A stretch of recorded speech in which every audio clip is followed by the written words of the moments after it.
Hey YouTube fam, welcome back to our channel.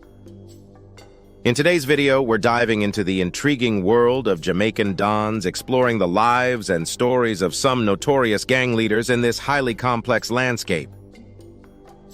If you missed part 1, make sure to check it out. We left off with some jaw-dropping tales, and part 2 promises even more shocking revelations. From the gritty streets of Kingston to the influence these Dons have had on Jamaican culture, politics, and beyond, we're unraveling the layers of power, crime, and resilience that define these figures. So buckle up, hit that subscribe button, and let's delve into the riveting tales of Jamaican Dons Part 2. Let's begin with number 1 on our list, Tesha Miller. Reports indicate that Tesha Miller, born on August 6, 1980, spent 5 years at Spanish Town High School but left without obtaining any CXC passes. Subsequently, he pursued a career as a welding apprentice after leaving high school and is the father of 5 children. Tesha Miller's name is synonymous with some of the most egregious gang-related crimes in St. Catherine, Jamaica. Widely recognized as the leader of one of the island's most notorious gangs, the 40-year-old has a controversial criminal history. In January 2005, Tesha Miller, also known as Rat, was acquitted of the triple murders of Orain Jackson, Jeffrey Johnson, and Nicole Allen in Brayton, St. Catherine. Later, in June 2010, he was also acquitted of the 2004 gun murder of John Houghton due to insufficient evidence in the home circuit court. Following a 7-year imprisonment sentence for illegal possession of a firearm and 15 years for robbery with aggravation, Miller fled to the United States in March 2013 after being cleared of gun and robbery charges. Upon completing a prison term in the U.S., he was deported to Jamaica in 2016. Upon his return, Tesha Miller became a person of interest, according to Jamaica's Counterterrorism and Organized Crime Investigation Branch, CTOC. This designation came amidst a spike in murders in the St. Catherine North Division, where the Klansman gang, actively led by Miller, engaged in criminal activities.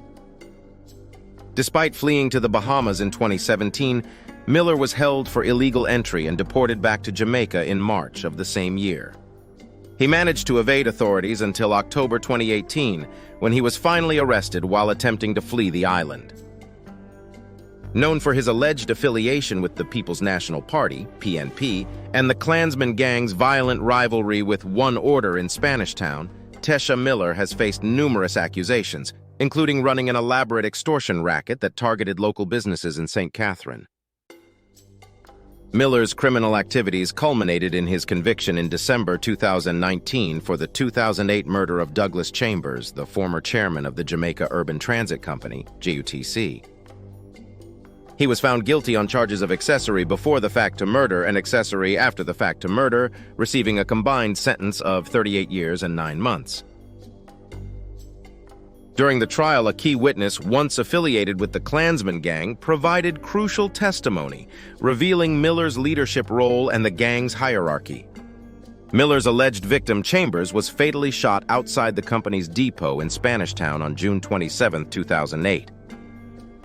Despite the witness cooperating due to personal losses inflicted by the gang, Tesha Miller's sentencing on January 9, 2020 by Justice Georgiana Fraser underscored the court's view that he had not demonstrated the capacity for reform, emphasizing the need for acknowledgement of wrongdoing as a starting point for rehabilitation. Tesha Miller is currently serving a prison term of 38 years and 9 months. Number 2 on our list is Marlon "Duppy" Flim Perry. On the 3rd of June 2015, the police officially declared Marlon Perry, also known as Duppy Film, a wanted man. Hailing from Phillips Field in Yala's St. Thomas, Perry, standing at 173 cm or 5 feet 8 inches tall, was sought in connection with multiple crimes, including murders, in the parish. Infamous for terrorizing areas like Poor Man's Corner, Logwood, and Pondside in St. Thomas, he had instilled fear in the community for over 6 years. Family history revealed that Perry faced childhood challenges, including a speech impediment, rendering him an outcast. His stuttering speech and diminutive stature made him an easy target for bullying, with boys taking advantage by taunting him and taking his money. In response, Perry vowed to become a killer, driven by a desire to avenge the torment he endured in his youth. His father, Donovan Perry, had been convicted when Marlon was 8 years old, serving a 12-year sentence for a shooting-related crime. Marlon's upbringing lacked significant maternal support. Duppy Film first came to the attention of law enforcement in 2010 after the murder of Thomas Lane. He gained notoriety for his involvement in the illegal guns for drugs trade, facilitating the entry of firearms into Jamaica. Linked to the deaths of 2 policemen, Corporal Kenneth Davis and Constable Craig Palmer at Poorman's Corner, St. Thomas, Duppy Film was also implicated in a murder in Haiti. Police Commissioner Dr. Carl Williams expressed determination to apprehend him, assuring the slain officers' families justice. Despite being on the run since 2010, Perry was tied to at least 16 murders and was a suspect in incidents dating back to 2007. Wanted for a triple murder in St. Thomas and another shooting in 2013, he remained elusive until a joint police and army operation successfully tracked him down. The reputed leader of the Duppy Flames gang met his end at a small guest house in St. Thomas. Perry's final night was spent in a well-appointed room with air conditioning and a large TV for entertainment. His last meal consisted of fish before he succumbed to a fatal shootout in a downstairs room. At 27 years old, Perry, clutching his favored weapon, a gun, met his demise wearing combat gear and a bulletproof vest. The scene revealed multiple weapons, emphasizing the violent lifestyle that defined Duppy Film until the end. Number 3. Joel Andem. Born in Bull Bay in 1963, Joel Andem relocated to the corporate area at the age of 11. His criminal journey began to unfold in the 1980s when he emerged as a prominent operative. Despite being incarcerated for 8 years on gun possession charges, Andem's notoriety soared after a police raid on his Crawley Hill camp in 2000. The discovery of a video recording depicting Andem with an automatic rifle, surrounded by underlings paying homage, thrust him into the public eye. Since then, Joel Andem's name has been widely spoken across Jamaica, solidifying his street credibility and earning him a reputation as a hero in the criminal underworld. Known as an itinerant criminal, Andem's gang operated in various eastern St. Andrew communities, including Landlease, Mudtown, Kintyre, Papine, and Augusttown. Their criminal activities reportedly included 20 murders, rape, extortion, shootings, and other serious crimes. Upon his capture, Andem received 2 20-year sentences for illegal possession of a firearm and shooting with intent, the charges stemming from an incident where he was identified by the police as the assailant. However, Joel Andem's story extends beyond himself. His brother, Pastor David Roper, met a tragic end in 2015 when he was shot dead while conducting a prayer meeting at his church in Mudtown. A year later, Andem's teenage son faced legal troubles after being caught attempting to enter his St. Andrew-based school with a handgun in his backpack. Another brother, Christopher Andem, who had escaped custody for 6 years, was recaptured in 2012 in Mudtown, St. Andrew. He had been awaiting trial for murder at the time of his escape. Furthermore, Andem's second-in-command, Richie Poo Tyndale, is serving a 30-year sentence for the 2003 shooting and robbery of a policeman.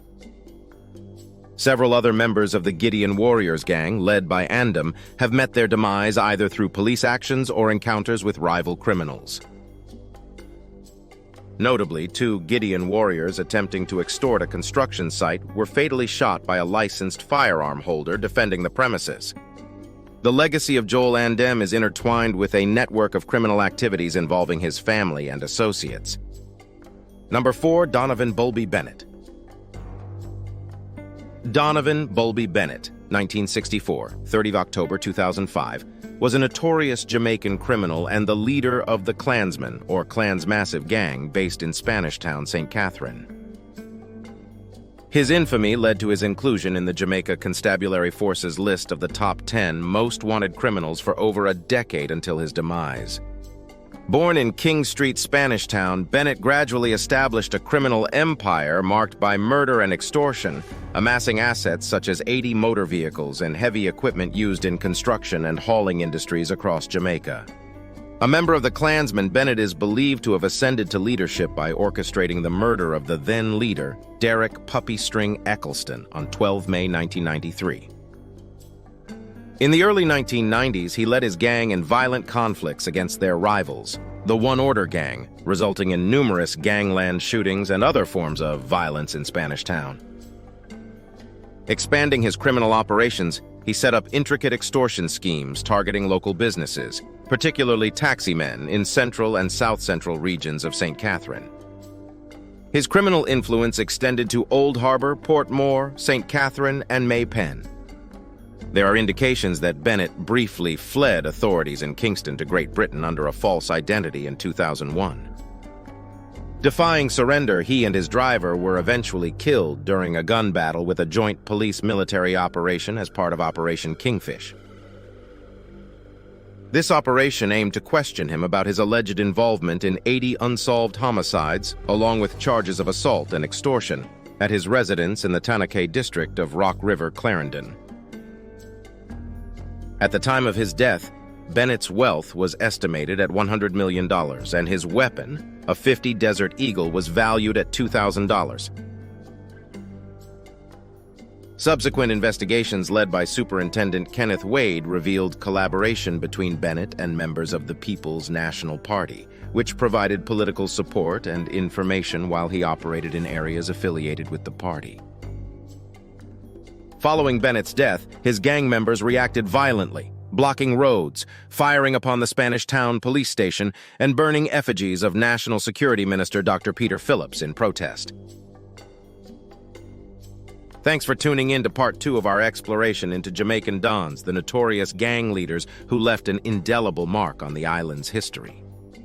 We hope you found this deep dive into their lives and the complex dynamics of their influence intriguing. If you haven't checked out part 1 yet, be sure to catch up on the saga of Jamaican Dons. Now here's where you come in. We're considering diving even deeper into this intriguing subject with a part 3, and we want to hear from you. Drop your comments down below, let us know your thoughts, and if you're eager for more, give us a thumbs up. Your feedback fuels our content, and we're always eager to explore the topics that pique your interest. Don't forget to subscribe, hit that notification bell, and share this video with fellow enthusiasts of history and Jamaican culture. Until next time, stay curious, stay safe, and we'll catch you in the next installment.